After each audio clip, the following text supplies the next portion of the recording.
పెళ్ళైనా పండగైనా వేడుక ఏదైనా పట్టుచీరల ప్రత్యేక వేదిక వారాహి సిల్క్స్.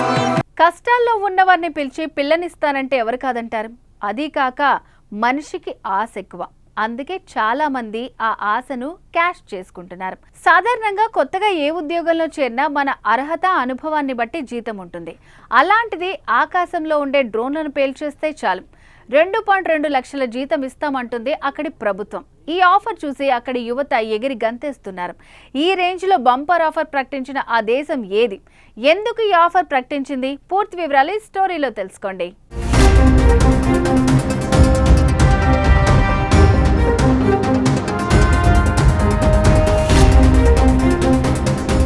గత 3 ఏళ్లుగా రష్యా ఉక్రెయిన్ మధ్య భీకర యుద్ధం కొనసాగుతోంది. వాస్తవానికి ఈ రెండు దేశాల మధ్య యుద్ధం 2014 ఫిబ్రవరిలో ప్రారంభమైంది.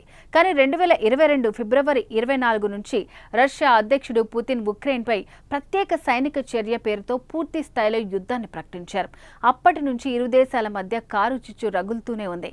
2025లో ఇస్తాంబుల్లో జరిగిన శాంతి చర్చలు ఫలించలేదు. ఇప్పటికే రష్యా ఉక్రెయిన్లోని అనేక నగరాలపై దాడులు చేసింది. లక్షలాది మంది శరణార్థులుగా మారారు. వేలాది మంది పౌరులు, సైనికులు చనిపోయారు.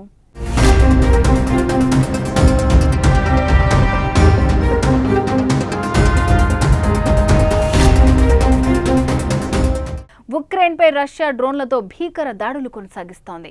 రష్యా డ్రోన్ దాడులను సమర్థవంతంగా తిప్పికొట్టేందుకు ఉక్రెయిన్ ప్రభుత్వం ఓ వినూత్న పథకాన్ని ప్రకటించింది. రష్యా నుంచి వస్తున్న డ్రోన్లను గుర్తించి కూల్చివేసేందుకు ఉక్రెయిన్ పౌరులకు నెలకు 1,00,000 హైన్బియాలు అంటే భారత కరెన్సీ ప్రకారం 2.2 లక్షల రూపాయల జీతం అందించనున్నట్లు వెల్లడించింది. ఉక్రెయిన్ రక్షణ శాఖ ప్రతిపాదించిన ఈ కార్యక్రమానికి మంత్రివర్గం ఆమోదముద్ర వేసింది. ప్రభుత్వ ప్రతినిధి తారస్ మెల్నిచ్యూక్ ఈ విషయాన్ని ప్రకటించారు.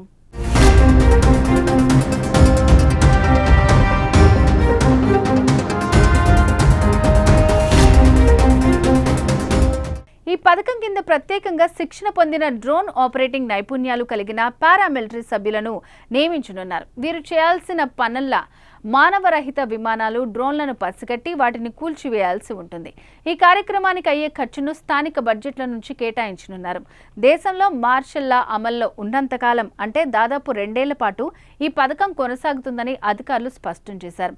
సైన్యంపై భారం తగ్గించడంతో పాటు రష్యా డ్రోన్ల ముప్పును మరింత సమర్థవంతంగా ఎదుర్కోవచ్చని ఉక్రెయిన్ ప్రభుత్వం భావిస్తోంది.